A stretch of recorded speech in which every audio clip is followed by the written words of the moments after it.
Captain Marcus Chen had seen many strange things in his 15 years exploring the Outer Rim territories, but nothing quite like the small figure huddled in the corner of the abandoned research station. She appeared humanoid at first glance, but the fox-like ears twitching atop her auburn hair and the bushy tail wrapped protectively around her legs marked her as something entirely different.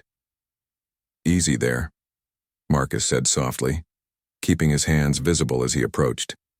The universal translator on his collar crackled to life as she spoke in rapid, chittering syllables. "Stay back, human. I know what your species does. You capture and cage everything you don't understand." Marcus paused, recognizing the fear in her golden eyes. "I'm not here to capture anyone. My name is Marcus.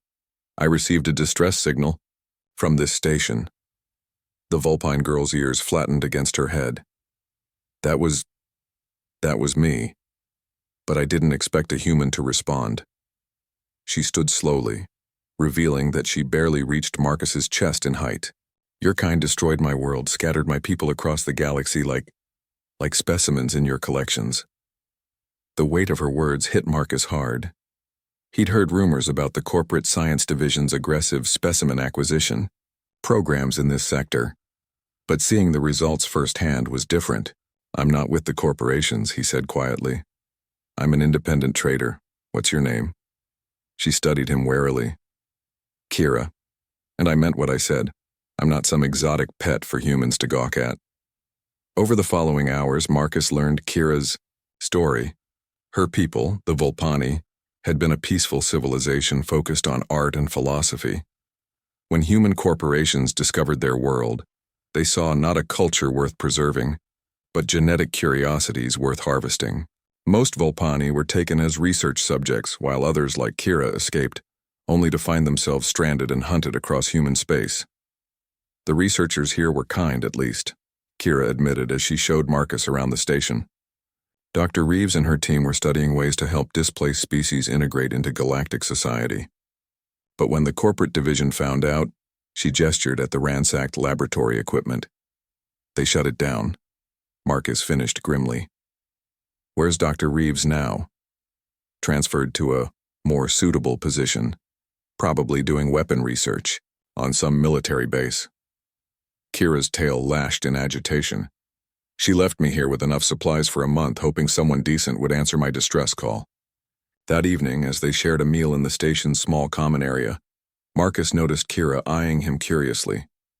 She'd been maintaining her distance all day, but now she seemed to be fighting some internal battle. "Something wrong?" he asked. "It's just..." She paused, ears twitching. "You're nothing like what I expected from a human." The corporate agents were cold, calculating. "But you..." She trailed off, then seemed to steel herself. "This is ridiculous. I refuse to be seen as some cute pet that needs protection." Marcus nodded respectfully. "I understand. You're clearly intelligent and capable." "Exactly. I'm a fully grown adult of my species, not some helpless creature that needs coddling." She crossed her arms defiantly, though Marcus noticed her tail had begun swishing in a different pattern, less agitated, more curious. "Of course. So what's your plan from here?" Kira's confident expression faltered. Well, I was hoping whoever responded to my signal might know of somewhere safe. Somewhere the corporations can't reach." "There are a few options," Marcus said thoughtfully. "The Centauri free colonies don't recognize corporate authority. Or there's Haven Station. It's run by a coalition of rescued species.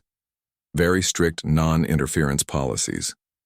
As they discussed possibilities, Marcus noticed Kira gradually moving closer. By the time they were planning their departure route, she was sitting beside him on the small couch, though she maintained a careful few inches of space. "I want you to understand," she said suddenly, "that I'm only working with you because it's mutually beneficial. This isn't because I need a human to take care of me." "Absolutely," Marcus agreed. "Partners in getting you to safety. Partners," she repeated, seeming satisfied with the term.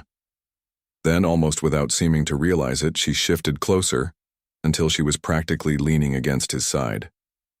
They spent the next hour reviewing star charts, planning their route to avoid corporate patrol zones.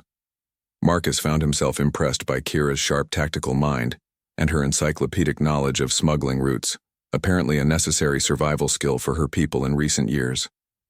"You know," Marcus said as they finalized their plans, "the Vulpani sound like they were remarkable people. I'm sorry for what my species did to yours." Kira looked up at him, and for the first time, her expression softened completely. "Not all. Humans are the same, are they?" she murmured. Before Marcus could respond, he realized that somewhere during their planning session, Kira had curled up against his side, her head resting on his shoulder. Her fox-like ears were relaxed, and her breathing had evened out into the rhythm of sleep. He remained perfectly still, not wanting to disturb her. It occurred to him that this was probably the first time in months, maybe years, that she'd felt safe enough to truly rest.